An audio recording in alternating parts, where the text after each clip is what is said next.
자, 우리 같이 오늘 우리에게 주신 하나님 말씀 보도록 하겠습니다. 오늘 우리에게 주신 하나님 말씀은 민수기 13장 25절서부터 우리 14장 9절입니다. 민수기 13장 우리 25절서부터 우리 14장 9절입니다.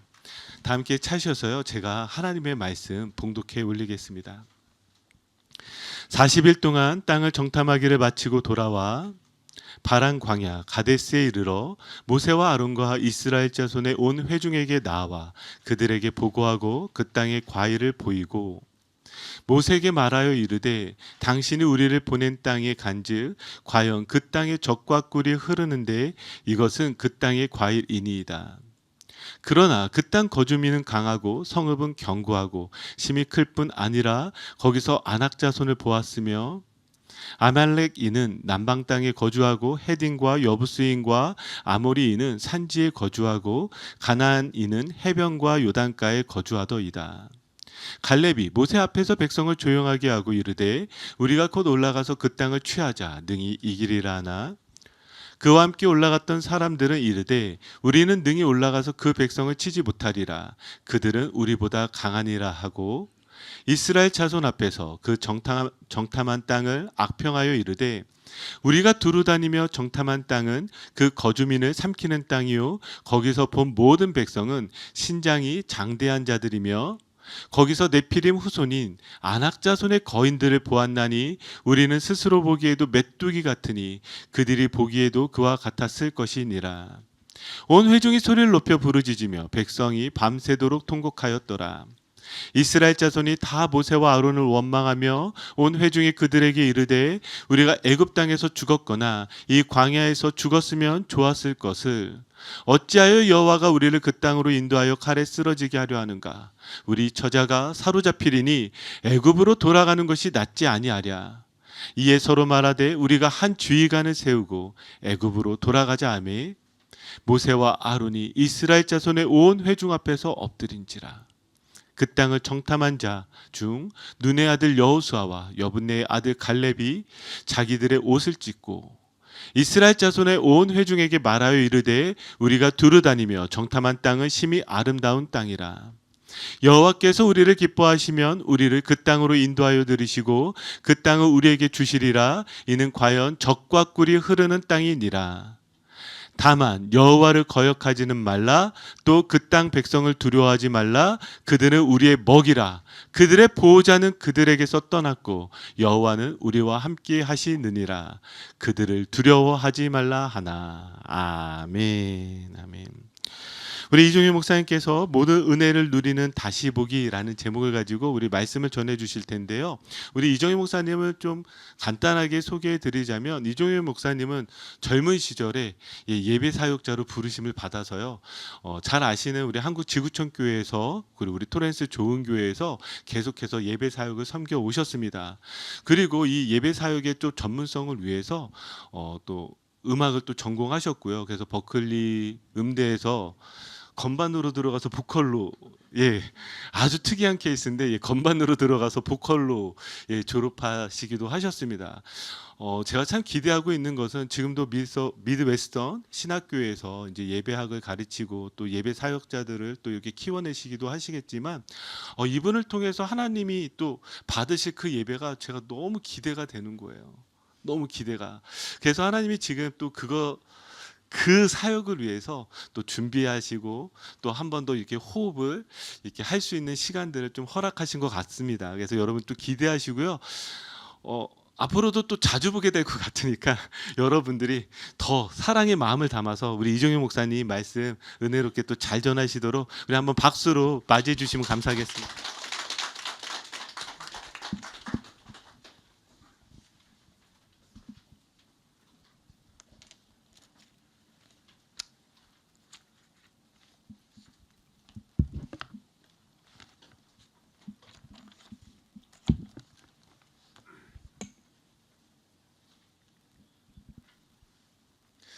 안녕하세요.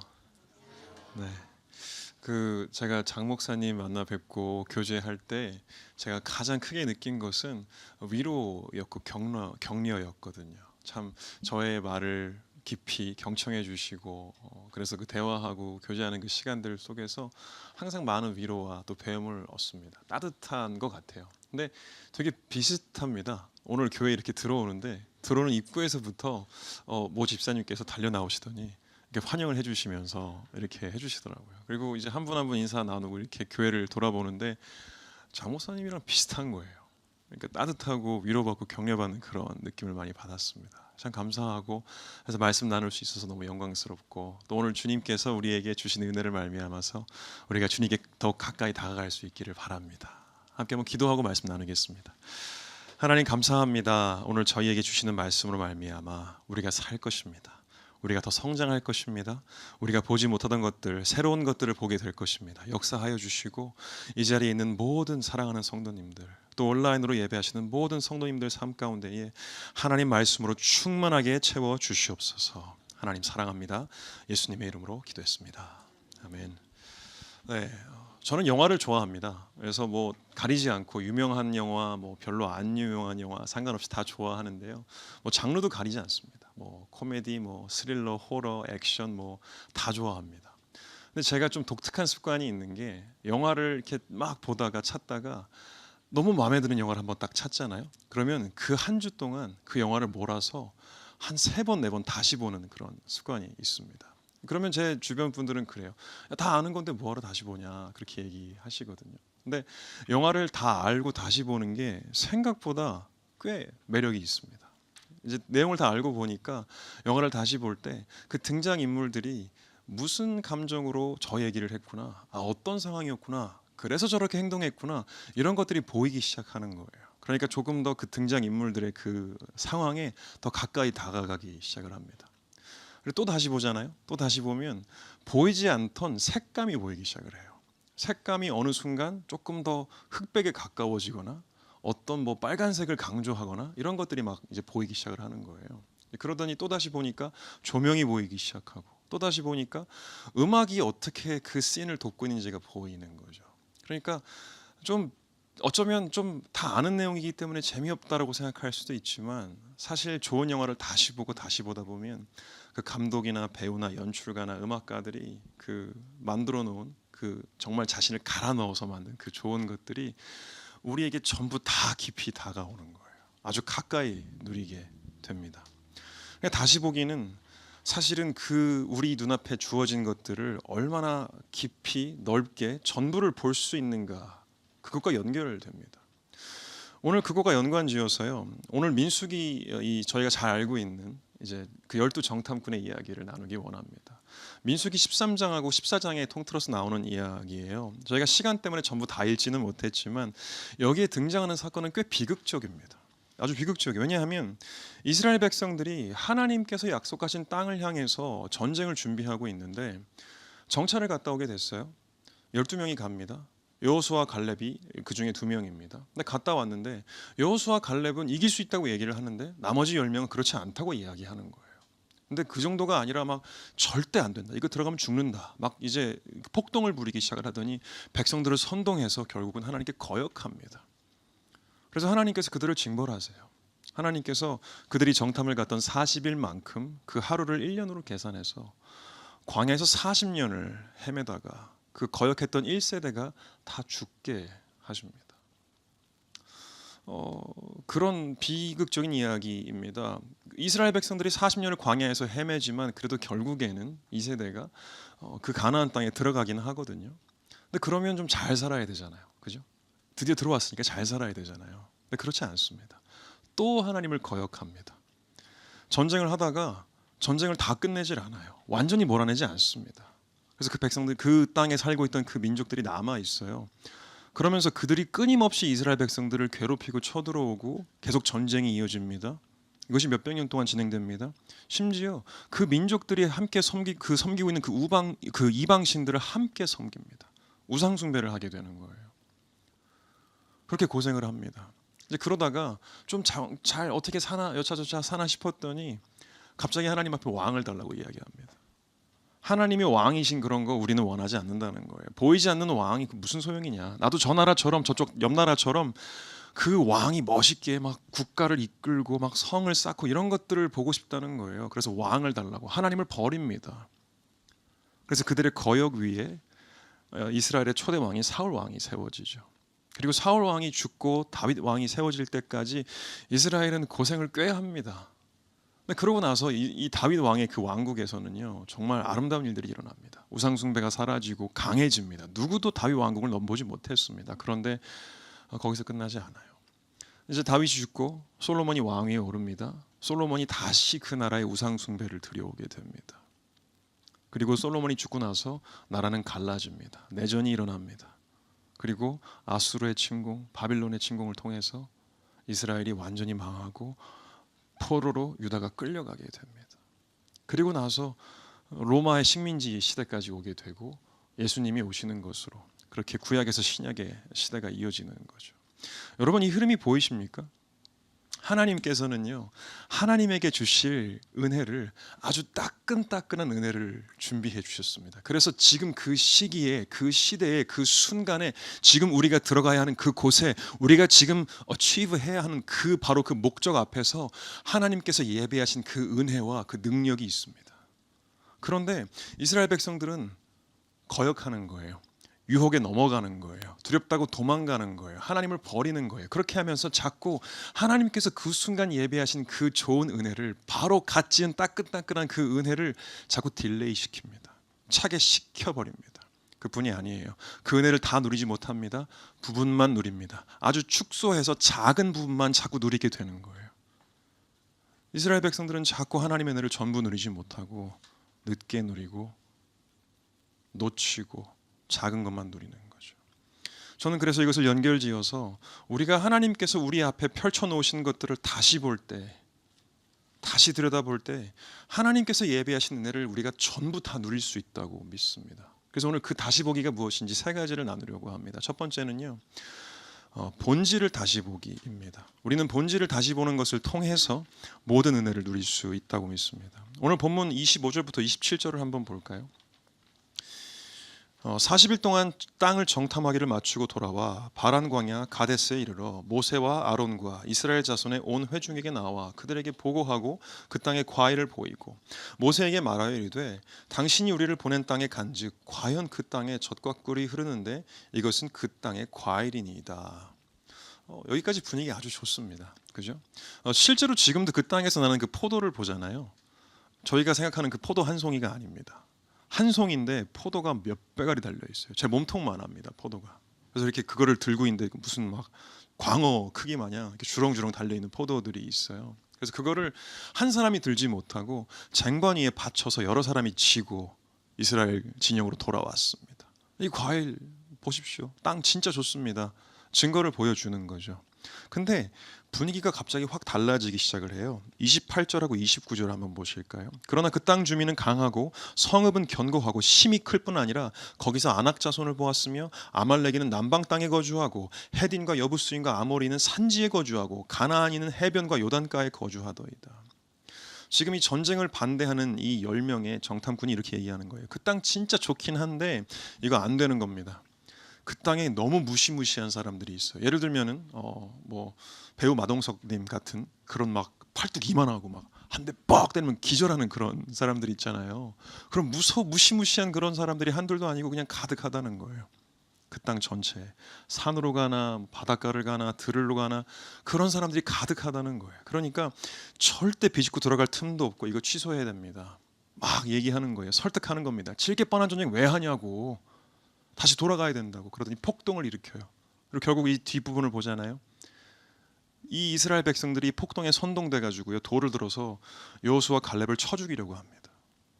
그리고 그 상황에서 하나님께서 이제 징벌을 하시는 거죠. 이해는 됩니다. 이집트에서 탈출을 했어요. 광야를 지났습니다. 광야에서 살 수는 없잖아요, 그죠? 앞에 좋은 땅이 있어요. 들어가면 되는 줄 알았는데 전쟁을 해야 된대요. 근데 전쟁을 하려고 가서 정탐을 갔다 와서 보니까 어때요? 너무너무 무서운 거예요. 이해는 됩니다. 광야에서 죽으라는 거야? 들어가서 죽으라는 거야? 아니면 다시 돌아가서 죽으라는 거야? 어쩌라는 건지 알 수가 없어요. 그러니까 멘탈이 터지는 거죠.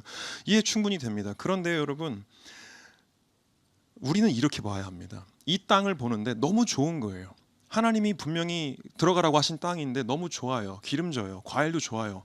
근데 그게 아무리 좋아도 그것만 보면, 그냥 그 땅에 좋은 것만 보면, 그것보다 더 무서운 것이 나타났을 때 우리는 선택할 수가 없게 됩니다. 계산하니까요. 당연한 거 아니겠습니까? 그래서 본질을 보아야 합니다. 이 땅의 본질이 뭘까요? 이 땅의 본질은요, 하나님의 약속입니다.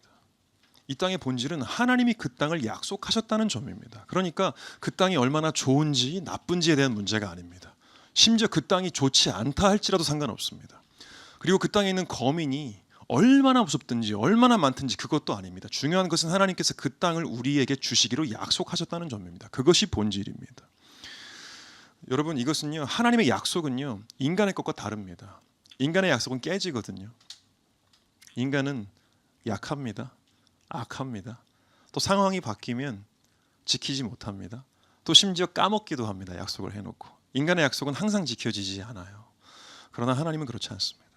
하나님은 사랑이시고요, 진실하시고 신실하시고, 심지어 하나님은 처음과 나중을 다 아시고 그 모든 것들을 어떻게 핸들하셔서 우리에게 주실지 다 알고 계시는 사랑의 하나님이세요. 전능하신 하나님이세요. 그래서 하나님의 약속은 꼭 지켜줍니다. 이 본질을 보지 못하고요, 이 땅을 보잖아요, 하나님 말씀을 보잖아요, 절대 못합니다. 하나님 말씀에 뭐라고 써 있어요? 하나님이 거룩하래, 사랑하래, 용서하래, 헌신하래, 돈을 사랑하지 말래, 세상에서 거룩하게 살으래. 이거 못 지킵니다. 좋은 거 알지요. 말씀에 써 있으니까 좋다는 거 알아요. 그런데 이것을 그냥 말 그대로 그 명령만 보면 우린 지키지 못합니다. 그러나 중요한 것은 뭐냐 하면 하나님의 모든 말씀은 하나님의 약속과 연결됩니다. 하나님께서 우리에게 거룩하라고 말씀하십니다. 그것은 어렵습니다. 그러나 하나님께서 거룩하라고 말씀하실 때는 무엇을 말씀하시는 거냐 하면 너희가 거룩해야 나 여호와, 거룩한 여호와가 너희의 하나님이 될 수 있다 말씀하시는 거예요. 너희는 사랑해라, 용서해라 말씀하십니다. 어렵습니다. 뺨 맞고 다시 돌려대기 쉽지 않습니다. 그런데 사랑하고 용서할 때 그 사랑의 하나님, 용서의 하나님이 우리 안에 거하십니다. 믿으십니까? 이것입니다. 하나님 말씀은 약속과 언제나 연결됩니다. 여러분, 우리는 세상에서 이런 말을 듣습니다. 결혼? 그건 있잖아, 차 있고 집 있고 물려받을 재산이 많은 금수저하고 해서 결혼하는 거야. 그렇게 해야 너를 위해서 많은 것들이 주어지고 행복하게 살 수 있어, 이렇게 얘기합니다. 틀린 말은 아니에요. 자본주의 세상을 사는 것은 분명히 쉽지 않은 것입니다. 그러나 하나님의 약속은요, 그렇지 않습니다. 우리가 그런 것을 따르면 하나님께서 약속하신 그 결혼의 그 의미와 본질이 부서져 버립니다. 하나님께서는 결혼을 통해서 우리에게 무엇을 보여주시고자 하냐면 하나님께서 우리에게 주신 그 사랑, 예수 그리스도가 교회를 사랑하는 그 사랑이 우리의 가정에서 이루어질 것이라는 약속으로 우리에게 주신 것입니다. 그러니까 그 결혼 생활 안에서 우리가 서로 존중하고 희생하고 아끼고 그 평안과 기쁨과 평강이 충만한 것을 약속하시고 우리에게 결혼이라는 제도를 주신 것입니다. 여러분, 뿐만 아닙니다. 세상은 이렇게 얘기해요. 돈이 많아야 돼 일단. 그리고 일단은 좋은 직업을 가져야 돼. 안 그러면 너 세상에서 무시당한다. 세상 사람한테 지배당한다. 그리고 돈이 있어야 귀한 사람이야. 심지어 한국인 그런 말도 있잖아요. 돈 많으면 형이다. 이런 말도 하잖아요. 한국같이 정말 형님 동생을 너무나 중요하게 생각하는 그 사회에서요, 얼마나 자본주의가 그 한국 사회를 이제 옥죄고 있는지 돈 많으면 형이래요. 근데 하나님 약속은요, 그렇게 말하지 않습니다. 하나님 약속은요, 네가 많이 가졌든 적게 가졌든 스펙이 있든 없든 못생겼든 이쁘든 실패했든 관계없이 너는 내 존귀한 자녀야, 내 딸이야, 내 아들이야, 이렇게 말씀하십니다. 그리고 세상에서 뭐 지배받고 그런 거 없어. 너는 나와 나의 왕국에서 영원히 다스릴 내 백성이라고 말씀하시는 거예요. 이것이 약속입니다. 여러분, 그뿐이 아닙니다. 세상은 우리를 두렵게 해요. 세상의 자본주의와 또 요즘 경제 문제들이 우리를 움츠러들게 만듭니다. 그러나 하나님께서는 우리에게 자유를 주시고 능력을 주십니다. 세상의 미디어들이 우리를 끊임없이 다른 것들과 비교하게 만듭니다. 초라하게 만듭니다. 그러나 하나님의 약속은 우리가 세상의 어떤 힘이나 사상이나 그 어떤 것에도 심지어 죽음까지도 우리가 그것에 지배되지 않고 하나님의 사랑 가운데 거하고 승리할 것이라고 약속하십니다. 그리고요, 세상 사람들은요, 돈의 노예가 되고 권력의 노예가 되고 사람들의 인정의 노예가 됩니다. 그러나 하나님의 약속은 진리가 너희를 자유케 할 것이라고 말씀하십니다. 세상은 이제 교회는 끝났다고 얘기합니다. 더 이상 교회가 갈 곳이 없다고 이야기합니다. 그러나 하나님의 약속은 그렇게 말하지 않습니다. 하나님의 약속은 너희가 성령을 받고 권능을 받으면 너희가 땅 끝까지 이르러 나의 증인이 될 것이라고 약속하십니다. 여러분, 이것을 바라보아야 합니다. 하나님께서는 그 약속을 다 이루실 것인데요, 절대로 그 가운데 고난이 없다는 뜻은 아닙니다. 싸움이 없다는 뜻은 아닙니다. 전쟁이 없다는 뜻은 아닙니다. 그러나 분명한 것은 우리는 이길 것이라는 것입니다. 우리는 분명히 그 땅을 차지할 것이라는 것입니다. 이것이 하나님의 약속입니다. 그러므로 여러분, 오늘 하나님이 우리에게 보여주신 그 많은 것들 속에서 우리의 삶의 수많은 그 분야, 우리의 가정, 자녀들, 우리의 부모, 우리의 일터, 우리의 학업, 그 모든 것들 사이에서 그 심겨져 있는 하나님의 약속들을 발견하시기를 축복합니다.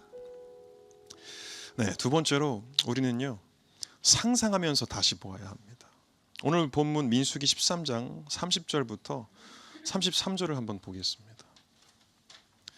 갈렙이 모세 앞에서 백성을 조용하게 하고 이르되 곧 올라가서 그 땅을 취하자 능히 이기리라 하나 그와 함께 올라갔던 사람들은 이르되 우리는 능히 올라가서 그 백성을 치지 못하리라. 그들은 우리보다 강하니라 하고 이스라엘 자손 앞에서 그 정탐한 땅을 악평하여 이르되 우리가 두루 다니며 정탐한 땅은 그 거주민을 삼키는 땅이요 거기서 본 모든 백성은 신장이 장대한 자들이며 거기서 네피림 후손인 아낙 자손의 거인들을 보았나니 우리는 스스로 보기에도 메뚜기 같았으니 그들이 보기에도 그와 같았을 것이니라.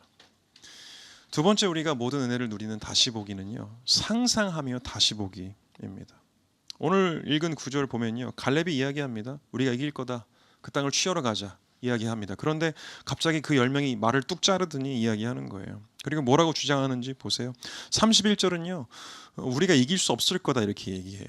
이렇게 말하는 것까지는 이해하겠습니다. 사실 그럴 수 있어요. 전쟁이라는 것이 얼마나 어렵습니까? 그럴 수 있어요. 그런데 그 다음에는요. 갑자기 그 좋은 땅을 악평하기 시작합니다. 그죠?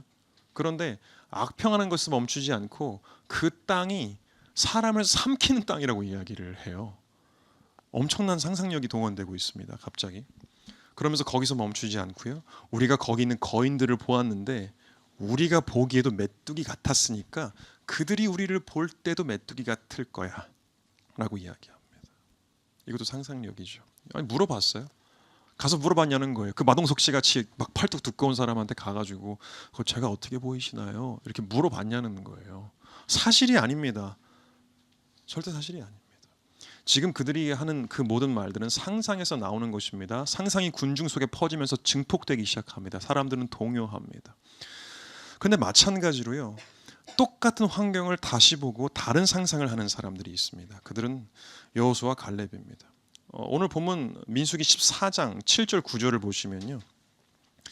이스라엘 자손의 온 회중에게 말하여 이르되 지금 여호수아와 갈렙이 말하고 있는 것입니다. 우리가 두루 다니며 정탐한 땅은 심히 아름다운 땅이라 여호와께서 우리를 기뻐하시면 우리를 그 땅으로 인도하여 들이시고 그 땅을 우리에게 주시리라. 이는 과연 젖과 꿀이 흐르는 땅이니라. 다만 여호와를 거역하지는 말라. 또 그 땅 백성을 두려워하지 말라. 그들은 우리의 먹이라. 그들의 보호자는 그들에게서 떠났고 여호와는 우리와 함께 하시느니라. 믿으십니까 여러분? 그 땅 정말로 좋은 땅입니다. 있는 그대로 말합니다. 하나님 약속을 선포합니다. 하나님이 우리를 기뻐하시면 약속하신 그 땅을 우리에게 주실 것이라는 거예요. 다만 여호와를 거역하지 마십시오. 두려워하지 마십시오. 그러면서 이렇게 얘기합니다. 그들은 우리의 먹이라. 그들의 보호자는 그들을 떠났다 이야기합니다. 이것이 여호수아 갈렙의 상상, 그 상상력입니다. 여러분 지금 잘 보십시오. 여호수아 갈렙이 지금 그 땅에 있는 민족들을 보고요. 그들은 우리의 사냥감이라고 말하지 않았습니다. 여러분 밀림의 왕이라고 불리는 사자도요. 사냥하다가 목숨을 잃습니다. 제가 또 그 막 동물의 왕국 이런 거 보는 거 좋아하는데요. 사자가 막 물소나 뭐 코끼리 뭐 하마 이런 거 막 잡으려고 덤비다가요. 뿔에 치이고 발에 치이고 밟혀가지고 죽습니다. 실제로 되게 사냥이라는 건 위험한 것입니다. 근데 지금 여호수아와 갈렙은 사냥감이라고 말하는 것도 아니에요. 그들은 우리의 밥이라 먹이라. 무슨 말이에요? 숟가락 꺼내서 들고 떠먹으면 된다는 겁니다. 이것이 지금 여호수아와 갈렙이 하는 상상입니다. 실제로 그 일이 일어나죠. 여러분 오해하지 마십시오. 지금요 저는 상상하는 대로 다 이루어진다고 말씀하시는 것이 아닙니다. 무엇이 기반입니까? 하나님의 약속이 기반입니다. 그죠? 그 약속을 기반으로 우리는 거기서 멈추지 않는 거예요. 하나님의 약속을 상상하는 것입니다. 하나님의 약속은 빛입니다. 하나님의 약속은 빛이고요. 우리의 상상은 렌즈입니다. 우리의 상상의 렌즈를 하나님의 약속의 빛이 통과해서 우리가 그것을 통해서 우리의 삶을 다시 바라볼 때에 우리의 삶은 새로운 국면으로 들어가게 되어 있습니다. 분명한 것은요, 우리가 상상한 대로 일어나진 않을 겁니다. 근데 분명한 것은 우리가 상상하는 순간 우리의 삶의 방향성이 하나님의 약속을 향해서 점점 더 가까이 다가가기 시작한다는 것입니다. 여러분 실제로 어떤 일이 일어났습니까? 그들이 이제 나중에 이 세대가 들어가서 전쟁을 하잖아요. 여리고성을 점령합니다. 어떻게 점령하죠? 7바퀴를 돌아서 점령을 합니다. 이게 이겁니다. 떠먹은 거예요. 그냥 돌고 함성 지르고 성 무너지고 떠먹은 겁니다. 하나님께서는요 우리의 상상을 뛰어넘는 것을 우리에게 주십니다. 하나님의 약속은 이루어질 것이기 때문입니다. 여러분 믿으십니까? 실제로 상상이라는 것은요 하나님이 인간에게 주신 너무나 강력한 무기입니다. 여러분 동물들은 상상하지 않습니다. 제가 사자 얘기를 좀 아까 했는데 여러분 한번 상상해 보세요. 사자가 사냥을 해요. 근데 그 무리 중에 제일 사냥을 잘하는 사자가 있는 거예요. 그래서 남들 한 마리 잡고 막 이럴 때 막 5마리씩 사냥을 막 성공을 해요. 근데 어느 날 좀 이렇게 나이가 좀 들면서 좀 이제 좀 피곤한데 이런 생각이 들기 시작을 했어요. 상상을 하는 거예요. 사자가 그러면 내가 은퇴 준비를 해야겠다. 내가 남들보다 많이 잡으니까 이거를 이자를 받고 다른 사자한테 이거를 빌려줘야겠다. 그래서 이자로 내가 더 많은 먹이를 나중에 갚는 그런 비즈니스를 해야겠다. 그래서 빨리 은퇴해서 골프를 쳐야지 이런 상상하지 않습니다. 상상력이라는 것은 제가 웃기게 얘기했지만 하나님께서 인간에게 주신 그 피조물인 사람에게 주신 가장 강력한 무기입니다. 이것이 창조로 이어지고 이것이 새로운 역사로 이어집니다. 그렇지 않습니까? 근데 그만큼 상상력이라는 것이 강력하기 때문에 우리를 위협하기도 합니다. 그래서 사람이 사실은 상상하는 것만으로도 완전히 무너질 수도 있거든요. 여러분 한번 이렇게 얘기해 보겠습니다. 제가 어느 날 길을 딱 나서는데 그냥 제가 허름한 거예요. 옷도 허름하게 입고 막 뭐 가방 메고 있는 것도 그냥 싸구려 막 그냥 시장에서 한 5불 주고 산 거고 차도 막 퍼지기 직전이고 이런 걸 타고 어디 뭐 할리우드 한복판에 나갔다고 한번 얘기를 해보겠습니다. 딱 내려가지고 이제 그 무슨 맛집 가려고 이렇게 막 가고 있는데 사람들이 저를 쳐다보는 거예요. 근데 그 사람들을 쳐다보는 순간 갑자기 상상을 하기 시작해요. 근데 이 상상을 하는 순간 잘 들으세요, 여러분. 어떤 일이 일어나냐면요. 제가 이종현이잖아요. 근데 내가 바라보는 그 사람, 나를 쳐다보고 있는 그 사람이 됩니다. 상상하는 순간 나는 그 사람이 돼요. 그래서 그 사람이 나를 보는 그 시선, 나를 바라보는 그 기만, 나를 바라보는 판단, 나를 바라보는 무시, 나를 바라보는 그 증오와 그 헤이시 그 사람 안에 있다고 상상하면서 내가 그 사람이 되어서 내 안에 나를 향한 그런 감정들이 들어옵니다. 그리고 그것이 나의 자아를 뒤덮는 거예요. 그래서 무너집니다. 상상은 그런 능력이 있습니다. 근데 뭐죠 이건? 말 그대로 상상입니다. 우리가 다른 사람이 되어서 나를 바라보는 상상을 하기 때문에 내가 메뚜기 같으니까 저들이 나를 보기에도 메뚜기 같았을 거야 라고 말을 하는 것입니다. 그렇기 때문에 어떤 일이 일어나냐 하면 이제 요즘 인스타그램이라는 그걸 많이 하잖아요. 그래서 거기에 막 뭘 올립니다. 내가 어디 여행을 갔고 오늘 점심 뭘 먹었고 오늘 뭐 어디 누구랑 만났고 이러면서 막 사진을 올리면서 사람들한테 라이크를 받으려고 하거든요. 많은 사람들이 나를 좋아해 주기를 바라거든요. 막 하트를 받으려고 한단 말이에요. 근데 여러분 그거 아세요? 실제로 인스타그램이 시작되고 난 이후에 우리 10대들의 우울증 증세가 2배 이상으로 올라갔습니다. 그 어린 아이들이 지속적으로 자신을 다른 사람들의 삶과 비교하기 때문이에요. 그뿐이 아닙니다. 내가 사람들한테 무시 안 받으려면 이 정도 차는 타야지, 이 정도 옷은 입고 이 정도 가방은 들어야지, 이 정도 집은 살아야지, 이 정도 대학은 우리 자녀가 가줘야지. 이 생각을 하는 동안 우리의 에너지가, 우리의 시간이, 우리의 자녀 교육이 하나님의 약속과는 완전히 다른 방향으로 흘러가게 됩니다. 그러면서 우리는 하나님의 약속을 놓쳐버려요. 혹시 여러분 우리가 상상하면서 세상이 되어서 우리를 바라보고 있지 않습니까? 그래서 우리 스스로를 손가락질하면서 움츠러들고 있지 않습니까? 여러분, 근데 반대로요, 우리가 하나님이 약속을 상상하는 순간 오해하지 마세요. 우리는 하나님이 돼요. 오해하시면 안 돼요. 제가 지금 우리는 신이 될 거야 그 말하는 것이 아닙니다. 우리가 하나님이 된다는 의미는 어떤 의미냐면요, 하나님께서는 우리가 연약하다는 걸 아십니다. 우리가 부족하다는 걸 아시고 우리가 실패하고 실수할 거라는 것도 아세요. 그런데도 하나님은 오직 단 한 가지 이유, 우리가 하나님을 믿는다는 그 이유 하나 때문에 우리를 만져가기 시작하세요. 세워가시기 시작하세요. 그리고 실패하고 연약하고 어려울 때, 상처받을 때 위로하시기 시작하세요. 그러더니 마침내 하나님의 약속을 이룰 수 있는 도구로 만들어 버리세요. 그러니까 그 하나님의 우리를 바라보는 시선이 나의 시선이 되는 겁니다. 우리의 무너져 있는 가정을, 우리의 무너져 있는 나의 삶을, 나의 실패한 과거를 그 바라보는 시선이 더 이상 나의 시선이 아니라 하나님의 시선이 되어서 우리의 삶에 완전히 다른 새로운 방향성이 생기기 시작을 하는 거예요. 그러면요, 그때부터 우리는 이렇게 말하기 시작합니다. 나도 할 수 있어. 내 삶이 완전히 무너져 있는데 나도 할 수 있어. 나도, 내 가족도 신앙으로부터 완전한 승리를 거둘 수 있어. 이 역경도 결국 이겨낼 수 있어. 하나님 보이지 않으시지만 지금도 나와 함께 계셔. 세상에서 교회는 갈수록 힘을 잃어가고 있지만 아니야, 교회는 다시 일어설 거야. 우리 이 빛의 교회도 하나님의 영광을 드러내고 이 땅 가운데 놀라운 하나님의 역사를 이루는 교회가 될 거야. 우리의 말과 생각과 상상이 달라지기 시작하고 우리의 방향성이 달라지기 시작하고 우리가 더 힘을 내기 시작하고 하나님의 약속이 실제로 이루어지는 것입니다. 다시 말씀드리지만 이것은 우리의 상상, 우리의 바람이 아닙니다. 하나님의 약속입니다. 믿으십니까? 그렇기 때문에 우리가 상상할 때 그 일은 우리 가운데 더욱더 가까이 다가올 줄 믿습니다. 마지막으로 모든 은혜를 누리는 다시 보기는 무엇일까요? 우리는 지난 날을 다시 보아야 합니다. 사실 저는 어렸을 때 있잖아요, 이 12 정탐꾼 이야기를 보면서 좀 불만이 있었어요. 저희가 다 읽진 않았지만 이 민수기 13장 초반에 1, 2절을 보면요, 하나님께서 모세를 부르시거든요. 그래서 사람들을 모아서 정탐을 보내라 이렇게 명령하시는 장면이 나와요. 이걸 보다 보니까 하나님 차라리 안 보내셨으면 좋았을 텐데 굳이 겁 많고 이 비리비리한 사람들을 보내셔가지고 괜히 겁먹었잖아요. 차라리 안 보내시는 게 낫지 않았을까요? 이런 생각을 했었어요. 근데 목회자가 되고 성경을 읽다 보니까 그렇지가 않더라고요.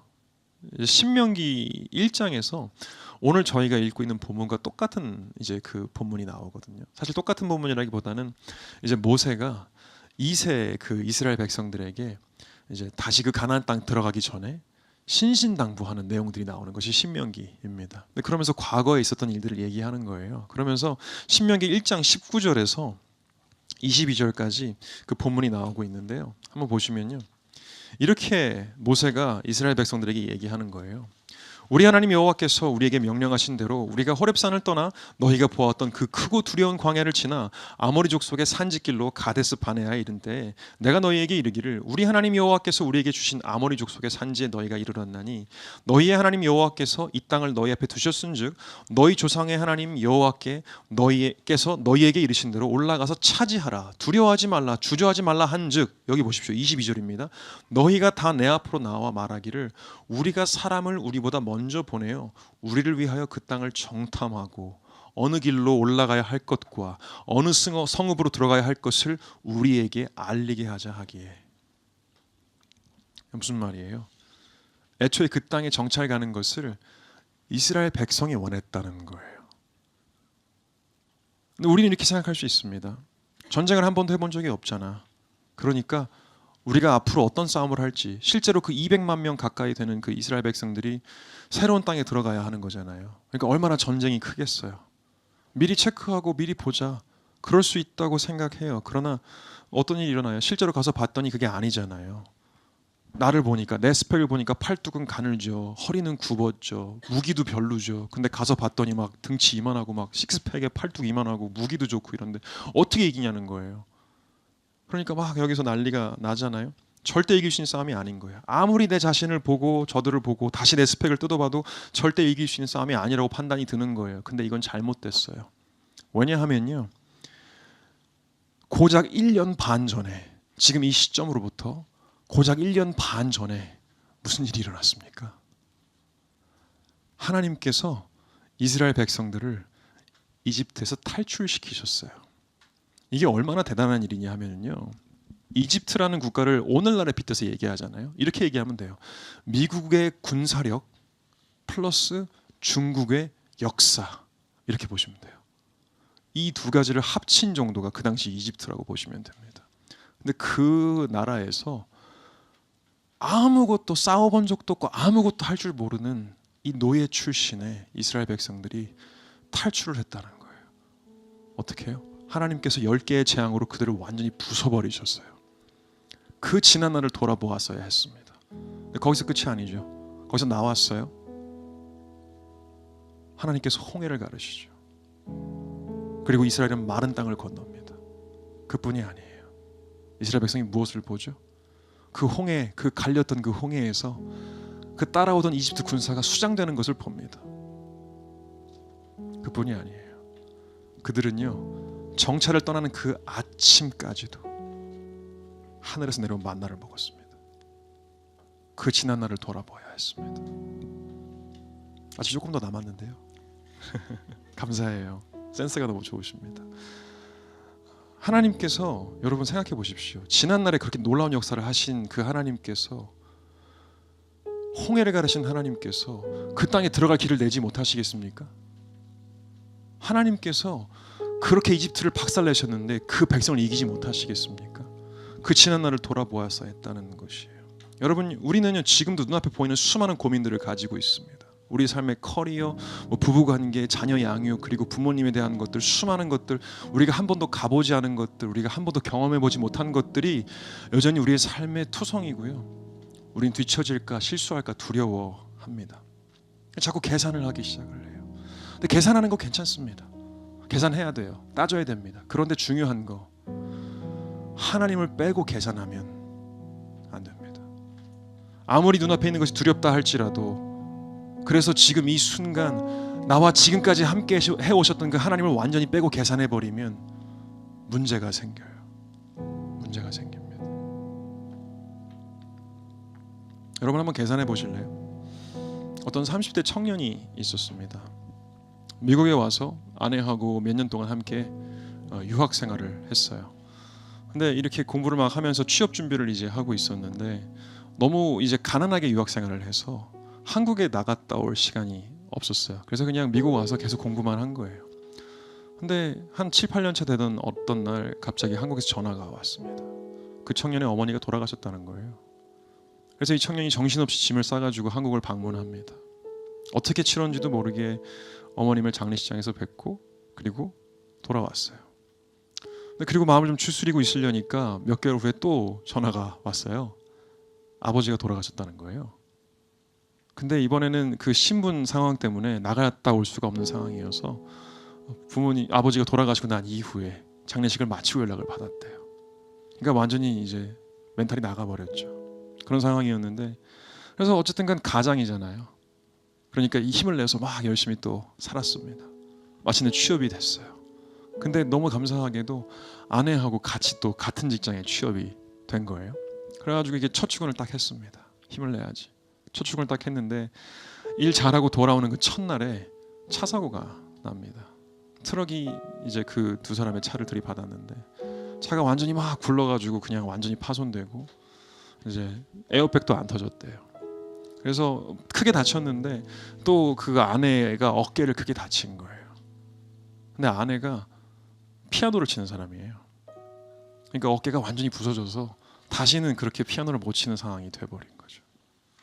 그리고 병원비가 20만 불이 나왔는데 사고를 낸 상대방이 보험이 없대요. 엄청난 일이 그 짧은 몇 개월 안에 터진 거예요. 저의 이야기입니다. 수술실에 이제 수술을 받기 전에 중환자실에서 이렇게 마취약을 맞고 누워 있는 아내를 보면서 이런 생각을 했어요. 수술이 끝나고 일단은 급한 거 빨리빨리 넘어가고 나면 나한테 우울증이 오겠구나, 이런 생각을 했어요. 근데 그렇지가 않더라고요. 어머니가, 아버지가 세상을 떠난 것에 대한 아픔이 사라지진 않았습니다. 아내를 볼 때 그 가슴 아픈 것이 사라지진 않았습니다. 근데 신기하게요, 그 사고가 주일에 났는데 제가 수요일부터 수요예배를 인도했어요. 왜냐하면 저는 일을 해야 되잖아요. 아내는 수술을 받아야 되니까. 근데 신기하더라고요. 하나님께서 새 힘을 주시더라고요. 인도하고 말씀을 전하고 찬양을 인도하는데 기쁨이 넘치더라고요.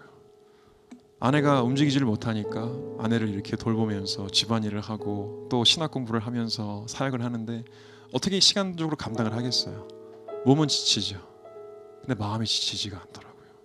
아무리 생각해도 지금 내 마음은 여기 있어야 하는데 하나님이 계시니까 그게 아닌 거예요. 하나님이 함께 계시니까 그게 아닌 거예요. 내 마음이, 내 생각이 끌어올려지는 거예요. 새로워지는 거예요. 이것이 하나님입니다. 우리가 하나님께서 우리와 함께 해오시고 지금도 함께 하시다는 것을 잊어버리고 계산하면 안 됩니다. 하나님은 그런 분이에요. 여러분, 그래서 아무리 큰 역경이 있어도 우리는 돌아보아야 합니다. 지금까지 하나님이 우리를 어떻게 이끌어 오셨는지를 돌아보아야 합니다. 원래 믿음은 그렇게 작용하는 거예요. 여러분, 아브라함 생각해 보세요. 아브라함이 어땠나요? 길을 나섰어요. 얼떨결에 나섰어요. 애가 없는데 자녀를 준다고 하니까 나섰어요. 근데 그 과정에서 얼마나 많은 일들을 겪어요. 하나님의 구원과 능력을 겪잖아요. 믿을만 한가 싶어요. 아직도 100세의 아들을 얻을 거라는 믿음은 없습니다. 근데 마침내 100세의 아들이 생겼어요. 지난 날을 돌아보니까 아들을 제물로 바치라는 그 하나님의 그 말씀에 순종할 수 있는 거예요. 하나님께서 광야에서 무서운 사자로부터 곰으로부터 늑대로부터 지켜주셨다는 것을 다윗이 경험했기 때문에 골리앗 앞에 설 수 있는 겁니다. 골리앗을 이겼기 때문에, 그리고 아무도 돌아보지 않던 그 외톨이 그 막내 아들을 하나님께서 돌아보시고 기름 부으셨다는 그것이 있기 때문에 다윗은 버티고 도망자의 그 10년의 세월을 지나서 왕이 될 수 있었던 것입니다. 그러면 여러분, 지난날에 하나님을 돌아보십시오. 지금까지 하나님을 어떻게 하나님이 우리 가운데 역사하셨는지 그것을 돌아보십시오. 그래서 지난날을 돌아보는 것은요, 우리를 더 위대한 하나님의 약속으로 데려갑니다. 더 깊이 데려갈 것이고 더 멀리 데려갈 것입니다. 결국 우리는 그 땅을 점령하게 될 것입니다. 여러분요, 이런 다시 보기는요 혼자 하면 안 돼요. 여러분, 약속의 땅은요 나에게 이만큼 주어집니다. 그리고 집사님에게 또 이만큼, 우리 장로님에게 또 이만큼, 또 우리 전도사님에게 또 이만큼. 이것이 합쳐져야 그 땅이 됩니다. 그래서 우리가 서로 다시 보기를 해야 해요. 서로에게 이야기해야 합니다. 하나님께서 나에게 어떤 약속을 주셨는지를 서로에게 이야기해 줘야 하고, 하나님께서 나에게 어떤 비전과 상상을 주셨는지를 서로에게 이야기하면서 격려해야 하고, 그리고 서로에게 하나님이 내 삶의 과거에 이런 일들을 행하셨다라는 것을 서로에게 이야기해 줘야 합니다. 그것이 선포되어질 때에 우리는 하나님의 그 모든 은혜를 전부 다 빠짐없이 오늘 이 시기에, 이 시대에 완전히 누리게 될 줄로 믿습니다. 그렇게 승리하신 저 여러분 되시기를 축복합니다. 하기면 찬양할까요? 우리 주신 말씀 생각하며 함께 찬양하기 원합니다. 내게로부터 눈을 들어, 내게로부터 눈을 들어 주를 보기 시작할 때 주의 일을 보겠네. 내 작은 마음 돌이키사, 내 작은 마음 돌이키사 하늘의 꿈 꾸게 하네. 주님을, 우리 처음부터 한 번 더 고백합니다. 내게로부터 눈을 들어, 내게로부터 눈을 들어 주를 보기 시작할 때 주의 일을 보겠네. 내 작은 마음 돌이키사 하늘에 꿈꾸게 하네. 주님을 볼 때 모든 시선을 주님께 드리고, 살아계신 하나님을 느낄 때 내 삶을